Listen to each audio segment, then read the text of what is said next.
بدخشان با طبیعت شگفت‌انگیز، نشانه‌های تمدن باستانی و مردمی با فرهنگ و صاحب هنر که در هر ناحیه با رنگارنگی جذاب و ناتکرار به جلوه می‌آید، همگان را جلب این دیار نازنین می‌کند.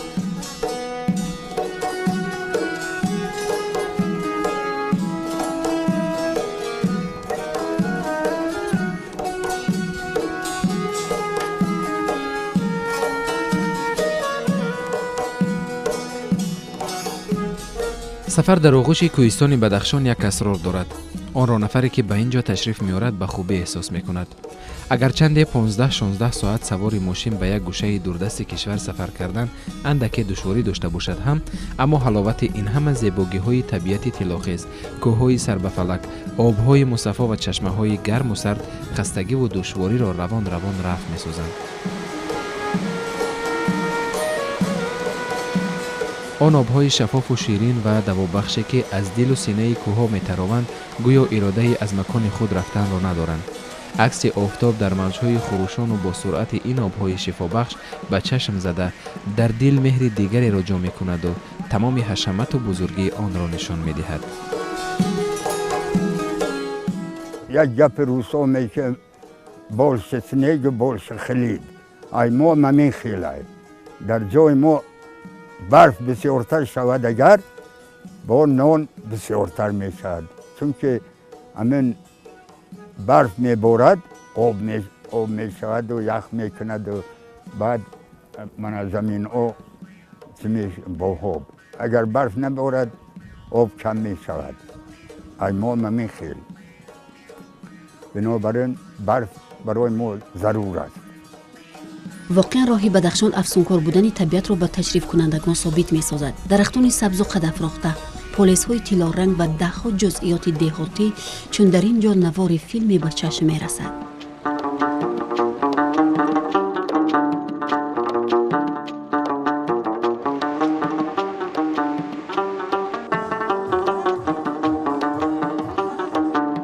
تا رسیدن به این گوشه دوردست کشور قدقدیرها دهه‌های زیاد به نظر می رسیدند. مردم همه از پی تشویش‌های روزگار بودند و این دلیل آن است که فضای کشور آرامی و صلح و ثبات همیشه حکم فرماست.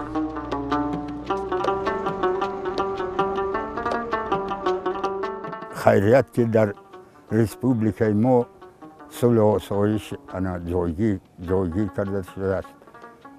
مردم ما آسایشان زندگی میکنند. همین از همه نستر همین آرامی و تنجیه برای مردم پیش از همین لازم است. روحوی بسیار نقص کرده است. من 2 سال نرفتم شهر، پایتخت نرفتم. خیلی بسیار راهوی شروع کردگی، از اون جمله همین روی کولوب خورو بسیار روی شروع که شروع بود میبیوی همین خیلی رو نغزه راستی گپ اتفاقی، آرامی، خوشبختی، از همه بهترم اتفاقی، چنان خوشروی که هیچ به هم دیگر همه یاری رسون یک دیگر هستند، دست به دست میگیرند و کار میکنند. اگر ما در 27 سال استقلالیت دولتی جمهوری تاجیکستان به نظر گیریم، ما چون زاده خودمون جوان زاده دوران استقلال هستیم، بسیار موفقیت ها به دست آورده ایم. این همیشه دستگیری های خردمندانه اساسگذار صلح و وحدت ملی پیشوای معظم ملت محترم امام علی رحمان است که جوانان رو در پیشه خود، جوانان رو همچون آینده ملت راهنمون ساخته. ما این رو شعار خود گفته برای پیشبرد جامعه امروز هرچی بیشتر و بیشتر تلاش نموده ایستادیم.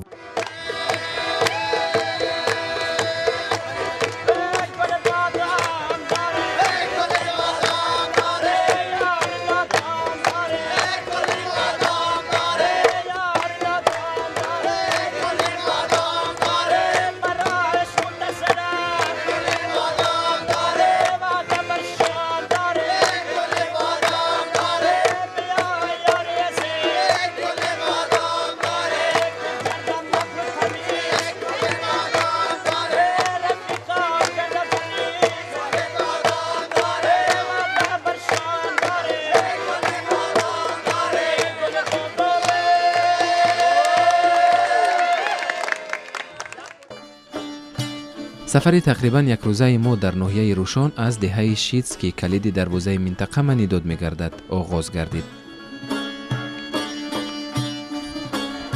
در این دهه قرار داشتیم و یک روزی با صفای کوهستان خیلی راحت افزا بود. شیدز این کلید دروازه بدخشان میگویند، چون که اگر امروز همین هواپیماها رو گیریم از طرف دوشنبه می بیایند، همین جا یک زینه پایین می فروند. در بالای همین از آسمان دهه شید یک زینه پایان می فروند و بعد طرف خاروخ حرکت می کنند. خود معنی کلمه روشون گوریم اگر روشون از کلمه رخ گرفته شده. رخ گرفته شده معنیش رخ ما روشنی میگوییم. اولا میگوییم که صبح که میدمد ما میگیم رخ زود. به زبان روشانی میگیم رخ زود. یعنی که روشنی برآمد، روشنی برآمد. رخ معنی کلمه روشنی است.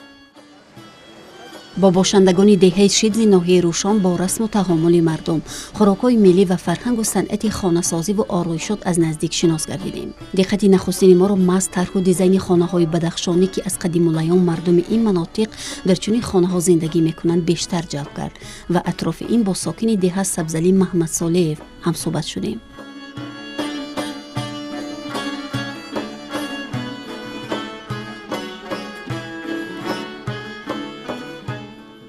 چهار تیرچوب دراز است که این رمز چهار عناصر است: باد، خاک، آب، آتش. یعنی تیرچوب یکم، تیرچوب دوم و تیرچوب سوم دراز و تیرچوب چهارم. و از طرف اردبان یعنی آتشدان درج شدن 7 تیرچوب دراز. این منصوب است به 7 سیاره، یعنی آفتاب، ماه، زحل، عطارد، مریخ در شده است. و پایینتر یعنی از اینها در سنج اول این عالم خداوندی یعنی عالم انسان، در سنج دوم این عالم حیوانات است و در سنج سوم این عالم پرندگان است و در سنج چهارم این عالم نباتات است و عالم حیوانات و عالم ماهیان. یعنی آنچه خدا آفرید در بیرون از خانه، اما آفرینش خداوندی وارد شدند در خانه بدخشانی. در خانه بدخشانی گوییم که نقصترین است، چون که وی هوای تازه دارد. من روزن میکنیم، خانه آخرین روزن دارد. با واسطه من روزن، همین هوای گنده که در خانه است، با واسطه من روزن برآمده میرود، هوای وی تازه است.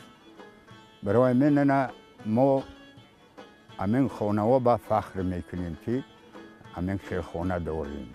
این از نسل به نسل تا به امروز به ما باقی گذاشتند. یعنی هستند به زمان ترقیات زمان بعضی های خانه بدخشانی را به طرز قدیم آراسته میکنند، ولی بعضی ها هستند یعنی ستون ها، یعنی یک ستون که ستون دراز است و همه ستون دراز را میپرتویند، یعنی به زمانه مطابق میکنند خانه بدخشانی.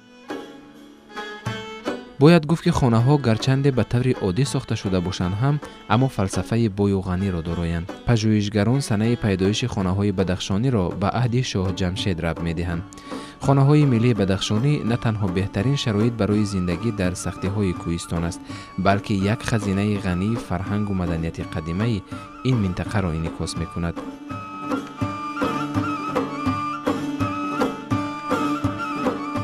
سالهای پیش چون که ارعر کم داشتیم، مردم ما از چوب چهارمغز، از چوب توت و از چوب زردالو استفاده می بردند. فقط یک ستون این رمز به فاطمه زورا است که از درخت میوه‌دار آن را تیار می کردند، چون که از نسل انسان از زن پیدا می شود. هر یک خواجگی میمانخانه خود را دارد، لیکن فرض کردیم که عائله هایی که در همون خانه زندگی میکنند، من همونجا خیلی پیچکم داریم، خب کمر میخریم گرم، نرمال همین 15-20 گراد گرمی هر سال است در خونه. بسیار نغز، هوای نغز دارد. این خانه ها از چوب، لای و سنگ ساخته شدند، چون بام خانه ها به 5 ستون تکیه می کنند و این ستون ها در بالای سینج ها می ایستند. بالای ستون ها باز 2 چوبه حجما کلان با نقش و نگاری میلی جای داده شدند که یکی از آنها رمزی حیات جسمانی و دیگری نشانه از روح می باشد. هستند در یک چند خانه دیگر در همین قشلاق ما که از 100 سال ممکن یا از 200-300 سال زیاد عمر دیدن. تا هنوز هم همون خانه ها فرسوده شدگین.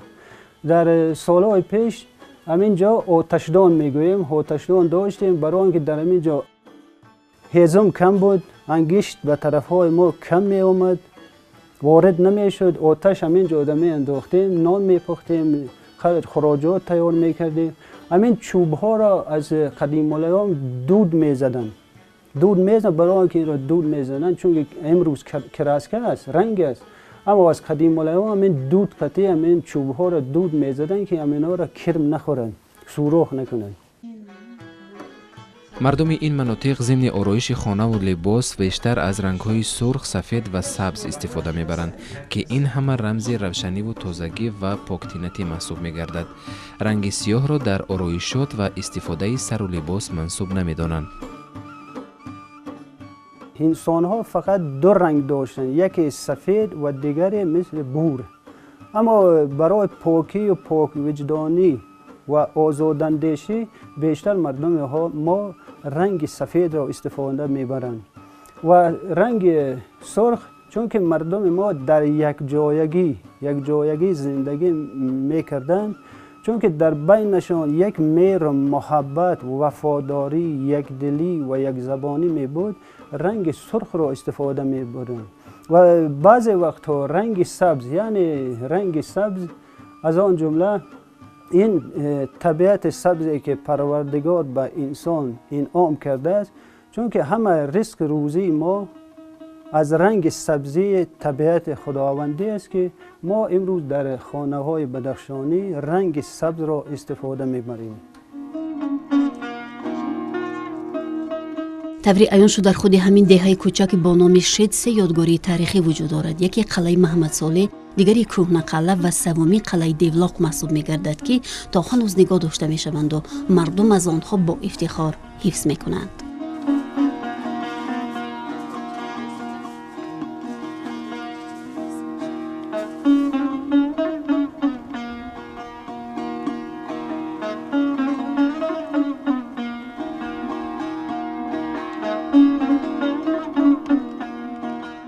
من روی که ما عذر قطعی وی آمدیم، من روی وی همینجا برا آمدن مردم و کلا رو برای آن ساخت که در اینجا من دیدید خانه های استقامت هم در اینجا خانه های میده ساخت است برای آنی که مردم های پیشتر، مردم های افغان اینجا آمدند. من آنها را چی کرد؟ مردم ها برای پنهان کردن شبانه آمدن در همین قلعه استقامت کردند، برای خود را از دشمن نجات داشتن در همین جا شبانه استقامت کردند و شب برای آنه که آنها را نزنند من از پایان رفته و برای خود آوردند. ما به قلعه محمد صالح تشریف آوردیم که در یکی از موضع‌های زیبای و بلندکوه میان خرسنگ‌ها ساخته شده است. یک قسمت دیوارها با نوشتجات و تصویرهای مخصوص چون رمز شکارچی، اسب، گوزن، شمشیر و غیره آرا یافته بود که از کشیدن این تصویرها حتی مردم محل یاد ندارند. از این رو خلاصه برآوردن ممکن است که قلعه مذکور تاریخی طولانی دارد. از همینجا می نماید چون قلعه همین خیلی که همین قلعه بود بسیاری آدم ها اینجا آمدن، نصف دیگران رفتن چون قلعه و از همین قلعه با چونه تر برای همین چون قلعه نام گرفت. гирдогирди қаларо боғи зебои иборат аз меваҳои лазиз ба монанди тут, зардолу, нок, амруд, себ, чормағз ва ғайра иҳота кардааст ки мардум аз он истифода мебаранд. ҳар яки ин дарахтони мевадиҳанда аз синаи кӯ ва харсангҳо баромадаанд ки як асрори хос доранду ба назокати ин макони таърихӣ боз ҳусни дигареро зам намуданд.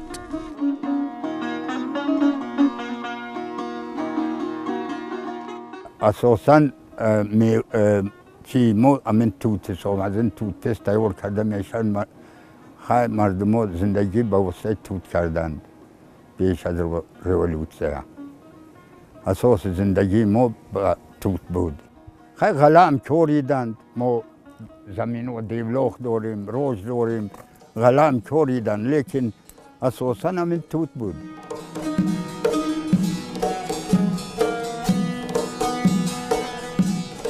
саросари ин талу теппаҳо пур аз гулу гиёҳҳои дармонбахш аст.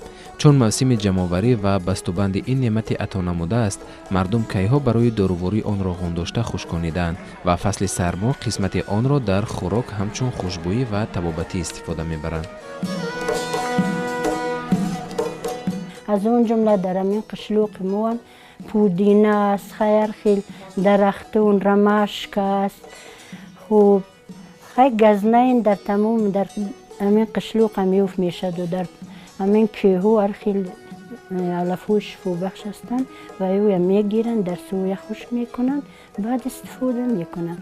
من رمشک برای درد دندون بوز برای هر خیل کسل و استفاده برده میشود. خیلی پودینه و خیلی که ابوالی مثل نو من چه کوردمون در درون همون رمش پودینه دسته همون کرد شد و شد آب شد و بعد فهمید که کسلی پسرش من همین پودینه بود است. خیلی از همون وقت من مو هم همین خیلی چیزو هم میخونیم کتابو هم میخونیم بعد چی میکنیم استفاده میکنیم همین علفوی و گیاهوی شبو بخش.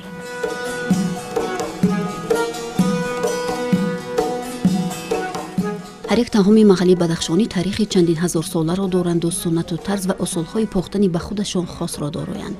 ин таомҳои миллӣ ки ҳамашон хусусияти шифоӣ доранд то имрӯз омода мешаванд.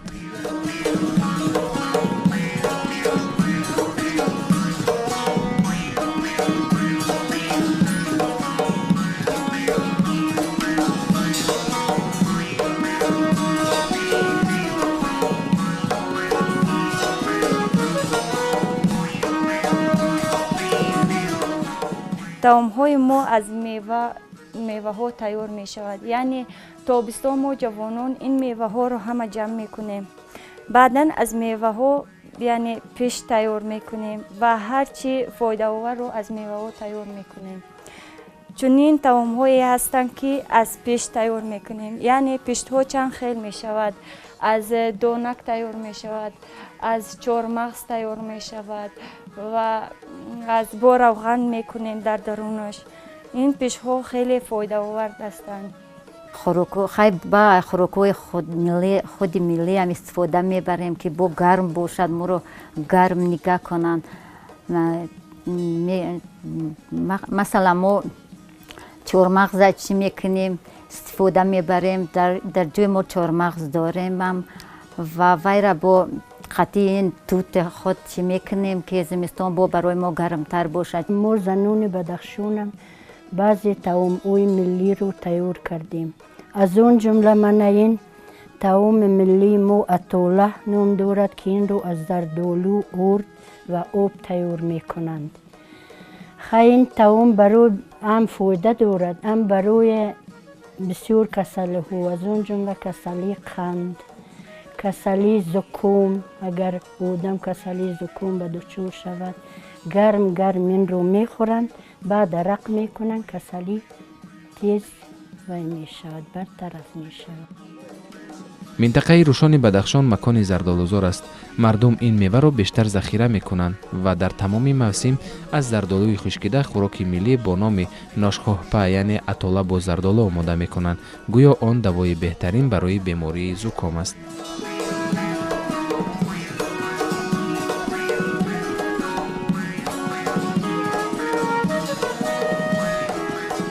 نموده زردالو اینجا بسیار زردالوی معموره میگوییم ما این رو. زردالوی اعظم شیرین. همین خیلی زردالوی شیرین. خیلی با زردالوی ترش است، تلخ است. دونه که ویم میگیرن روغنش چی میکنن ویم دورو هست. اگر درون درد کند یگون کسلی شود ویم می نوشند و همون کسلی چی می شود برطرف می شود.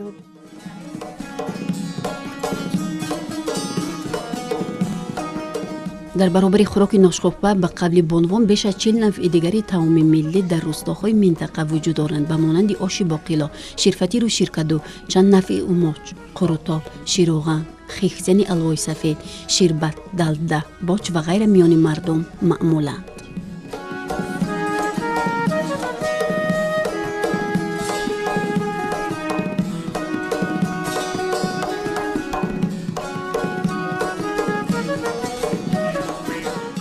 سیری پری مو از جنوب ولی محترم پرزیدنت خود بسیار منتدار هستیم چون که وی برای مو نفقه خورونم بسیار غمخوری می کند.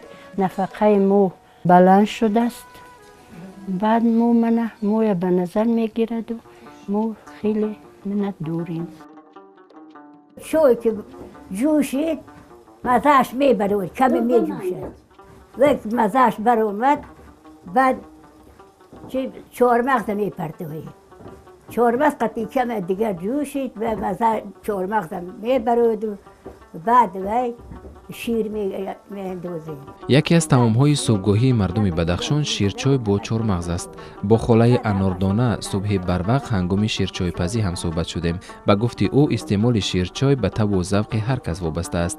طرز آماده کردن آن در هر منطقه بدخشان اصول خود را دارد و با استعمال آن بیشتر کلانسالان میل دارند. این دانه که چهارمغز برای با مزه شدن روغنش می برود و شیر قطعی او شوی سیو قطعی جوشد مزهش می برود بولوش هم روغن می شود چه خیلی که روغن در چوی می دوزه می خیلی دیگر همین دانه که زردالو روغنش می برود دیگر می جوشد. شیرچو هر خیلی است. شیرچو است که کم شیر می اندازه و رنگش فقط می برود و مزه ندارد. شیرچو است که شیر قطع فقط. شیرچو است که قیمو قطع گر و چه میکنی و بازم نقصتر است.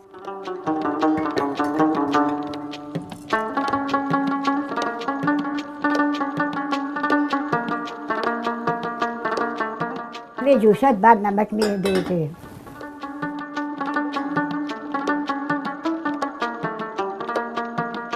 نمک ده در نمک.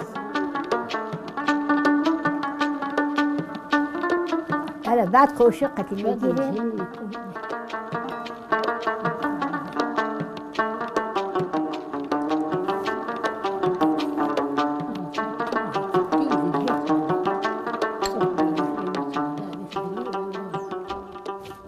همش جوشی تیار برای خوردن تیار. چون در بیشتری خانه‌های بدخشانی بودن اسباب‌های موسیقی به خصوص رباب عنعنه خاص هر خانواده است. هنر نوازندگی را از رباب بدخشانی آغاز نموده و تدریج به نواختن دیگر اسباب‌های موسیقی می‌پردازند که امروز با ملکه و مهارت خاص در سرودخوانی هر یکی آنها ماهرانه استفاده می‌برند.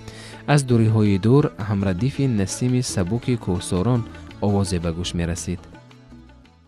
گوش کن جان گوش کن مرد جهان را گوش کن گر تو هستی آدمی پیر مغان را گوش کن گر تو هستی آدمی پیر مغان را گوش کن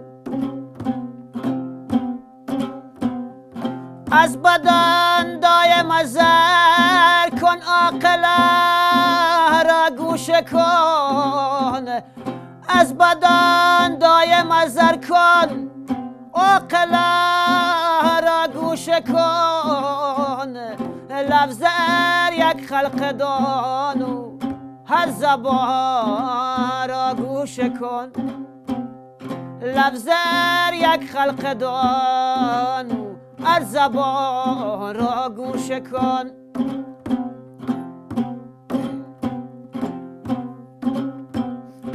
دوست نانی نام بده دوست جارا گوش کن دوست نانی نام بده دوست جارا گوش کن ورمت مادر نما گوار بارا گوش کن ورمت مادر نما گوار بارا گوش کن از پدر چون پاسبانی پاسبان را گوش کن از پدر چون پاسبانی پاسبان را گوش کن بر لب چشمه بشین و بلبل را گوش کن بر لب چشمه بشین و بلبل را گوش کن لفظ شیرین گر بخواهی کودکان را گوش کن لفظ شیرین گر بخواهی کودکان را گوش کن قصه پیرک شنه و قصه خوان را گوش کن قصه پیرک شنه و قصه خوان را گوش کن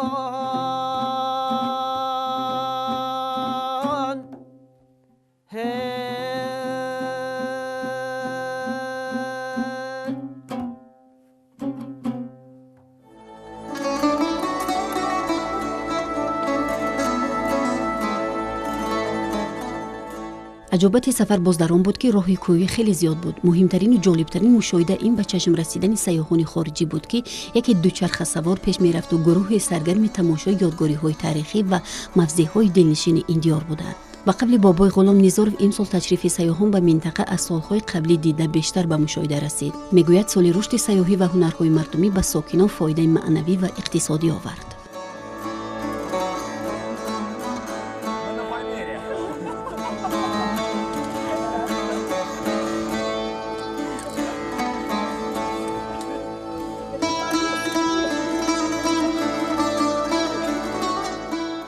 سیاها میبینند زندگی مردم ما رو خیلی حرمت احترام اونو رو میکنند من میبینند سیاها خیلی طرف ها اشکاشممون چه به داماد دخبه میروند خیلی ستایل میکنند میفهمند چه خیلی مردم ما زندگی میکنند چه خیلی رفت آمد دارند چه خیلی حرمت میکنند انا با همه منها اونو صرفا می روند.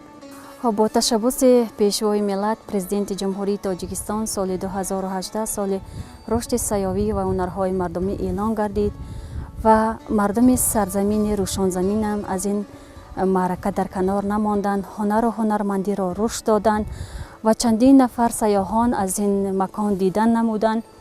بسیار جایهای تاریخی در روشنزمین هستند. یکی از آنهایی که ما در این مسکن گرفتیم امروز و دومین این ناحیه روشن جهت سیاحی وادی برتنگ است که یکی از جاهای خوش زیبا هستند و در وادی برتنگ یکی از کوههای کلانترینی که سریز آن را نام میبرند سیاحان از آن جا دیدن نمودند. بسخوتون خوش محمد و 80 سال دارد و هنوز هم تاقی می دوزد. هنرهای آموختش در زندگی دستیار و یاری رسانش گردیدند. عادتا مردم ده بیشتر به کشت و کار رو میارند. خالای بسخوتون دست و وقتش به کاری صحرا هم میرسد و به گلدوزی و تاقی دوزی هم.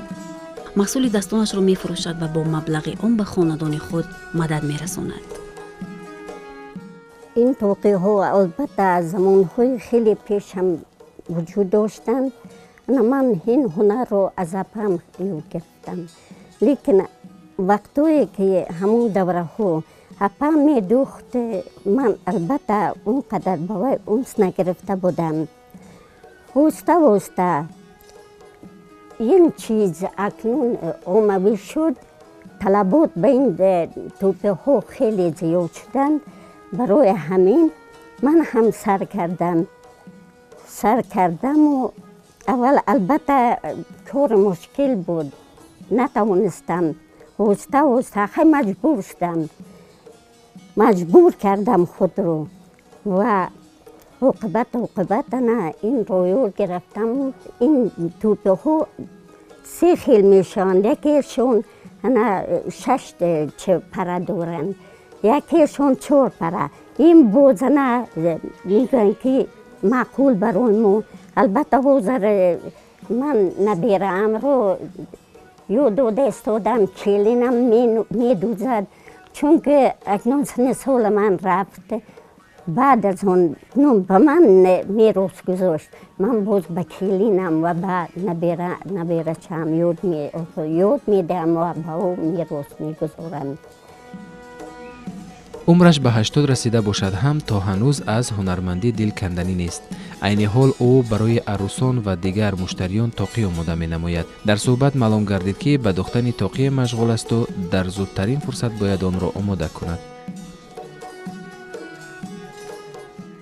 خیلی خرسندم البته از دولت پرشرف خودمون، از پرزیدنت خودمون که به همین چیزو، همون میراث گذشتگان خودمون رو اکنون به این اکنون امکانات دادن که ما اینها رو احیا کنیم و به دیگرها یاد دهیم تا که فراموش از خاطر فراموش نگردن اینها. اکنون کار مشکلم باشد که باز نتیجه بخش است. برای زندگی هم درست به یک مرحله آخر آدم میرسوند.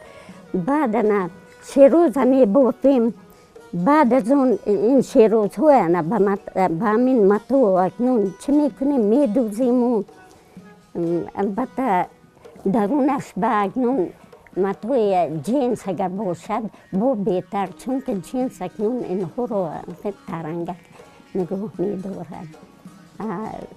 دیگر خیلی اگر باشد بوز غفستر متو درونش میشد بود بدتر ممکن چی میشود.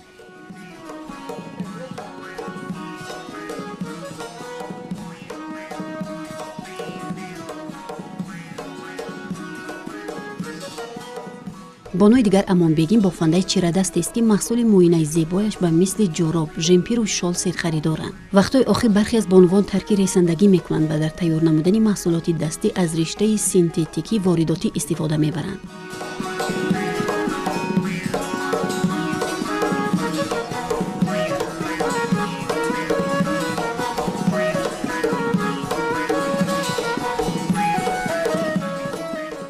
من خودتون میبینید که در به نمایش گذاشتن همه نمودی جوراب های پامیری که اونها اساساً از پشم گوسفند تیار کرده میشوند و این در دست من این جوراب های پامیری هستند که اونها تازه از پشم گوسفند تیار کرده شدن و برای سلامتی آدم بسیار اهمیت کلان دارند.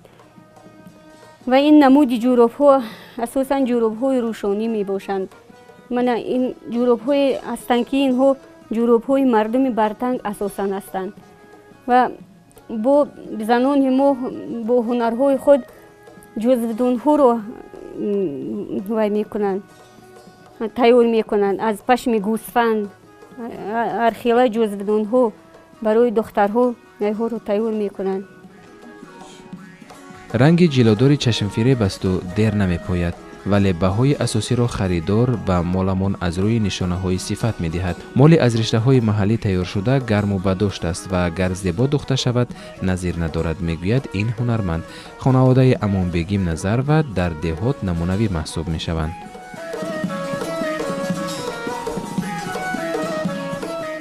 این همین جوراب هایی که هستند اینها بی رنگ هستند، فقط همین پشم تازه گوسفند هست و ها را تیار کردن، ریسمون تیار کردن و جوراب ها را از این پشم تیار کردگی هستند.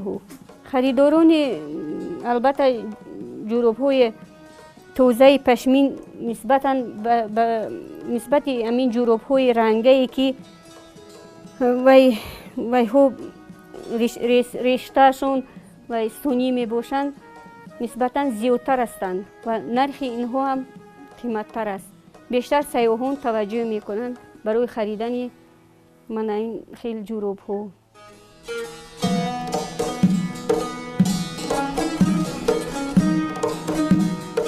اگر امانبگی مردمی محل را با جوراب‌ها و دیگر محصولات بافندگی تامین می‌کند، با نوع دیگر که خود را زلفیه معرفی کرد، به هنر مهره بافی و کاکل سازی مشغول است و محصول دسترنج او را بیشتر نوروسان خریداری می‌کنند.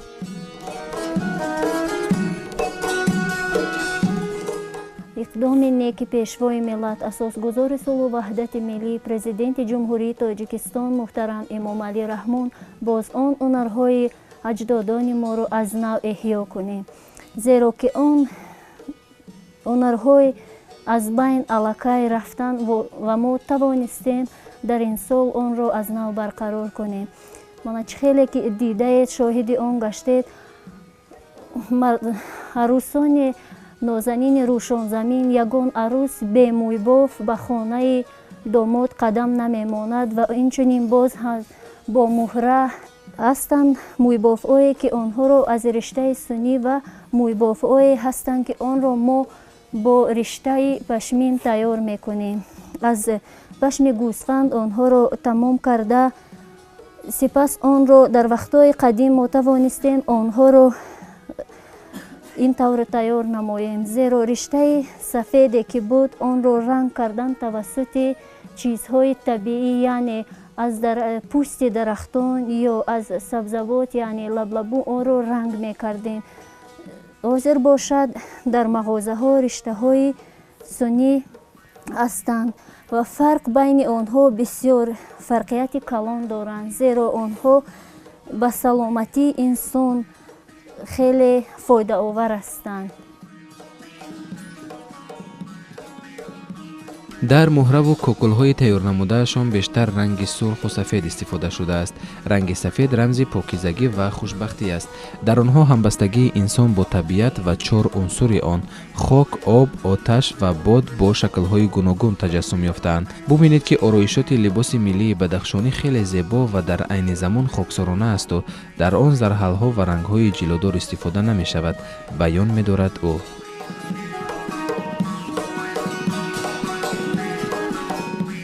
عروس که خانه داماد وارد می شود فقط با مهره سبز و سرخ باشد و دور ما دیگر خیل مهره هایی که مثلا در یگان چهاربینی ها، نوروزی یا دیگر جشن ها باشد با دیگر نمود ما می توانیم و استفاده بریم، اما عروس فقط با رنگ سرخ و سفید.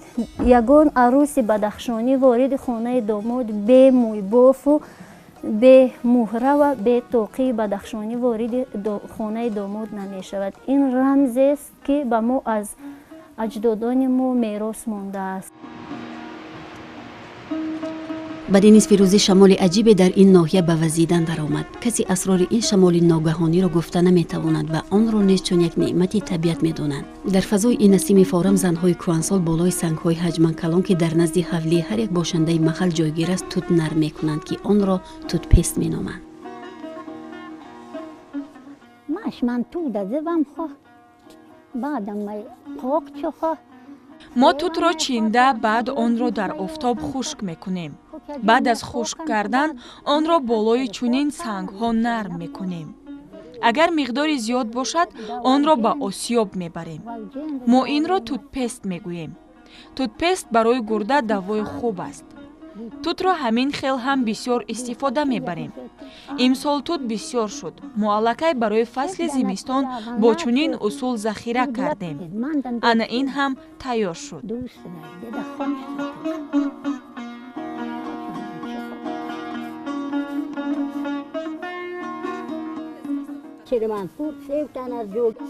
توتپست را نه تنها در موسم سرما، همه وقت آن را حتی با شیرچای استفاده میبریم.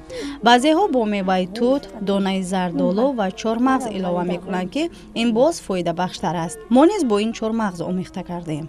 حاضر زندگی خیلی خوب هست. همه چیز داریم. از حساب میوه و سبزوات خود را تامین میکنیم. یک قسم را برای خود ذخیره میکنیم، قسم دیگر را میفروشیم.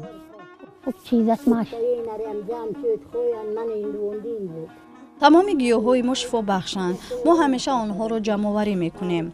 آن دوره ها خودمان از تل و تپه ها گیاه ها را آورده خشک میکردیم و برای داروواری استفاده میبردیم که تا حالا کسل نمیشویم. حالا هم آدمان کهنسال توجه بیشتر دارند به استعمال و جمع آوری گل و گیاه های شفا بخش. جوانان باشند کم اهمیت میدهند. دارم دیگه چهتر منطقه و خو ما معیمت خورده دیگه چونین سنگ های کلان در پیش خانه های همه ما هست و توت را با کمک یکدیگر نرم میکنیم. یک روز از من، روز دیگر از همسایه، همین خیل به همدیگر کمک میکنیم. به غیر از این کار باز جوراب میبافیم، رشته میرسیم. برای زندگی همه کارو میکنیم. میدوزیم و میبافیم و سودا میکنیم و مهنت میکنیم. به مهنت زندگی پیش نمیرود. مهنت کردن در کار.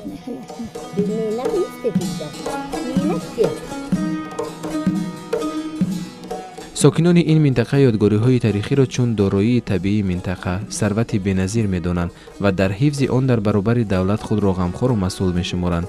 پاداش چنین عملی نیک امروزها در آن است که سیاحان سال تا سال بیشتر از این موضع‌های جالب دیدن می‌کنند. قلعه ومر یکی از یادگاری‌های تاریخی ناحیه روشن است و بیشتر مهمانان از اینجا دیدن می‌کنند. آید به ساختمان آن عقیده‌های مختلف دهانی موجود است. طبق اطلاع برخی از پیران روشنزمی قلعه ومر در قرن 11 ساخته شده است و روایتی است که بنیاد قلعه را به شاه روشن دو تن عارف، شاه طالب سرمست و سید جلال بخارایی هنگام سفر به این مناطق توصیه دادند.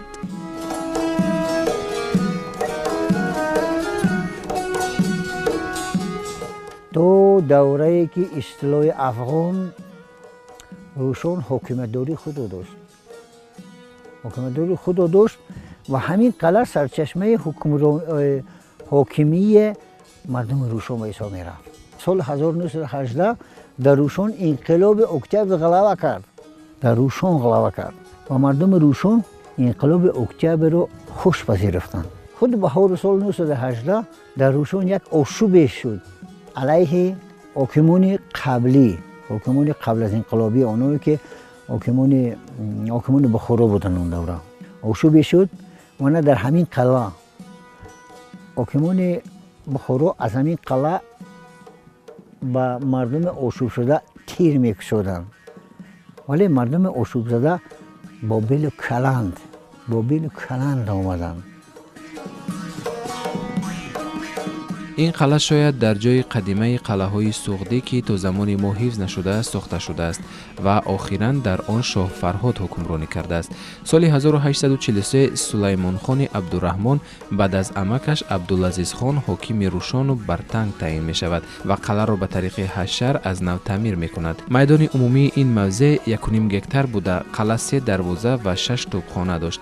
در زیر چنار غار چاهی آبدوز کنده بودند که به واسطه آن از لب دریای پنج پنهانی آب میکشانیدند.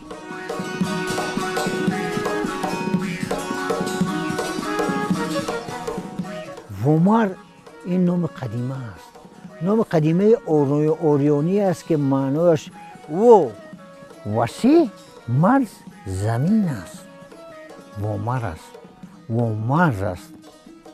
ومرز است که جای وسیعش است.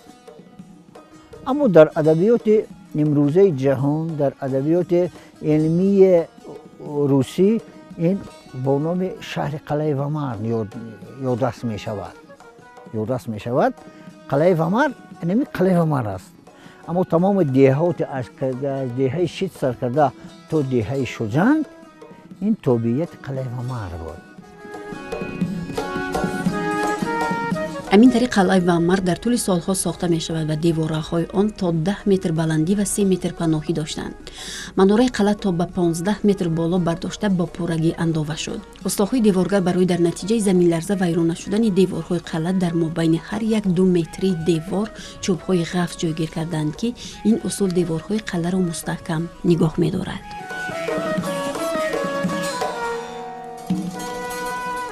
این قلعه گویم اگر از اول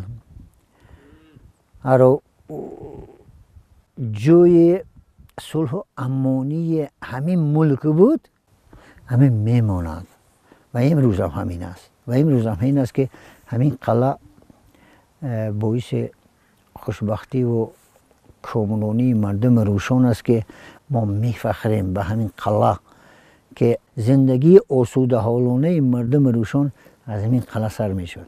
بعدا این قلعه در دوران شوروی یک مقامات اجرایی حاکمیت نوی شوروی بود که در همین قلعه حکومتداران شوروی حکم میکردند، زندگی را پیش میبردند و خوبتر از همه در همین قلعه بسیاری از فرزندان بدخشان تربیه یافتند. از مشاهده های چند روزه از بدخشان کوهسار تنها یک خلاصه برآوردن ممکن است. این گوشه زیبای تاجیکستان الکی چون یک منطقه سیاحی نفوذ پیدا کرده است و برای هر یک مهمان داخلی و خارجی این موضع برای سیر و سیاحت می ارزد. زیرا بدخشان با آسمان بوس بودن قلعه های خود این خود الکی سیر جهان است.